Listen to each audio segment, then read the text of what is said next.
What we need to think about today as well is who has expertise. The name of this master's is Youth, Education and Society, and it's a master in pedagogical sciences that studies contemporary issues regarding child and their educators or their guardians. And what is so special about this master's is that we don't just study child rearing at the individual level, but we look from a very social perspective.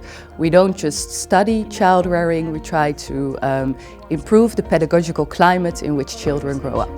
I think polarization is even a more important issue. In this master's you can make 3 tracks. The first one is called Youth, Education and Prevention. It focuses mostly on the Dutch context and is more policy oriented. The second one is EFIS, Education for Inclusive Societies, and that focuses on the questions of how to make education in a diverse society inclusive.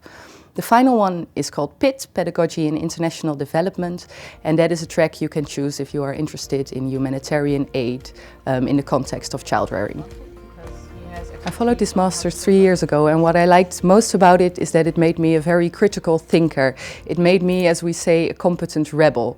It made me competent in the way that I have very much respect for science. I like to work evidence-based from a scientific perspective, and we know that science provides many answers, but then again we also learn to question the status quo. We learn to dare to rebel, to ask questions about why things go the way they go. And then we also learn to act and provide answers based on science, but also on our critical, rebellious mindset. And what do we need the teachers to take home? Currently I work as a researcher in the pedagogical field. I research polarization and radicalization in Dutch high schools.